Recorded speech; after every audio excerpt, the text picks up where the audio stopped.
Yep, off we go. So, Hobson's choice. There can be more than one way into Cambridge.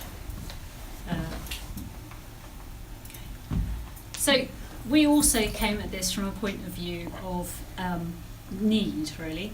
The data suggests there's 5 million tourists coming to Cambridge every year, and still 90% of them are day trippers. In July this summer, they measured 140,000 visitors a day in the centre of town. That's a huge influx. They come from all over the world, and as we all know, their final destination is not the station, it is King's College Chapel. So really the challenge is how you help people like this group in the picture. So we went inside Cambridge Station to look for answers, and we didn't get very far. We think this array of literature was probably left by some other tourist who was trying to do his best to help people following in his footsteps. And we didn't get much more joy when we went outside the station as well. So we walked up Hills Road. So we walked up Hills Road, and the problems we really noticed there are that if you are a day tripper to Cambridge on a limited time frame, one, Hills Road is not a very attractive or exciting environment, and two, it's a very congested environment, particularly in peak periods. So that's the problem we set out to solve. And we thought there is literally another way. We went back to Google Maps and we looked at timings of different routes to the places the tourists want to be. Much to our great surprise, there is 3 minutes difference between going straight up Hills Road and through the Grand Arcades, or sending people on a much quieter, more attractive route that starts to then spread the load across the city in a way which is helpful for both tourists and residents. So we landed, when we were doing our route finding, at Hobson's Conduit Head.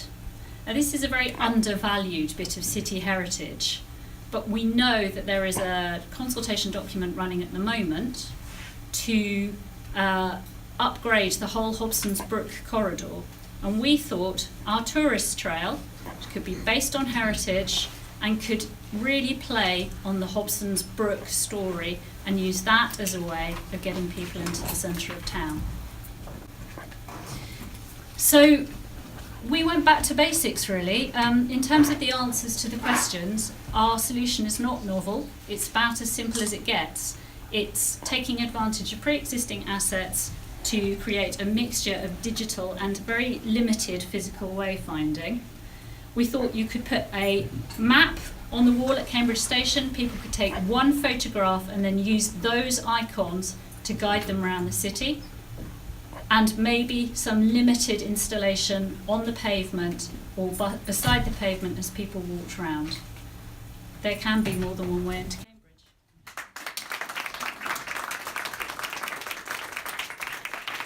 Thank you very much. That's wonderful. I love it. Questions, please. I really like the snap map idea. That's a very good one. Where does the digital? You mentioned digital, but I didn't quite see how. No, we didn't explore that particularly in this presentation, but it's very clearly something that could be done as an addition to that, where you could make much more of a play on the history side of it.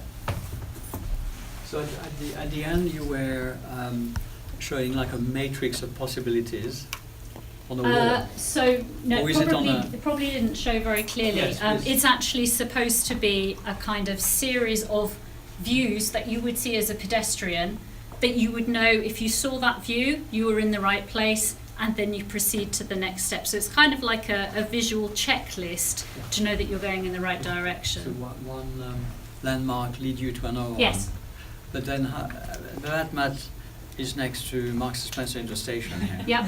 So I don't have that map with me, so I So take you a take picture one of it. photo I on take your a picture phone, of it, yeah. and then from that point onwards, you can either look for those views on your phone as you go, or you can look for the physical markers on the street. We decided that it was very important, if you were going to encourage people to take a slightly different route, that they had the confidence to do it and to know that they were heading in the right direction. And we felt that a balance of these two solutions would give people that confidence. And then you have explored the Hobson conduit route. Yes. Any other ones? Was there? No, we because of the obviously if you want to pitch this to tourists as a way to travel, you don't want them to feel like they're going out of their way. The point of this route is that it's, as I say, only a couple of minutes longer than just going straight up Hills Road, but it's a much more attractive route, and you could also then sign them off to other places of interest if they wanted to go and explore further. You could send them to the river, you could send them to Lammasland, but if what they're focusing on is going to King's College, it's also a very direct route there. Just briefly, do you think, given how bad Hills Road is, and I mean, I would say Trumpington Street is actually just as bad in many respects, do you think that would need some remedial work in the same way that I think other groups have said Hills Road would need as well? I'm sure there's scope for improvement. For example, the crossing across Lensfield Road is deeply unpleasant at the moment as a pedestrian. So there would still be, but you would hope that would be something that would be addressed anyway as part of the amelioration of the city. It would also bring in the heritage a lot quicker. What was very obvious walking from the station to town is you didn't feel that you'd hit historic Cambridge until after Maplin at the wall of Emmanuel College. Here you would be turned down Bateman Street, and then you start hitting like the Masonic Lodge, you hit the Brook, you hit some more historic buildings much quicker, so you feel you're in the historic core a lot sooner on your walk. There's also a back way out of the station where you can end up crossing Parker's Piece. Yeah. You could send That's people another that way way as well, yes. Yeah. Thank you very much.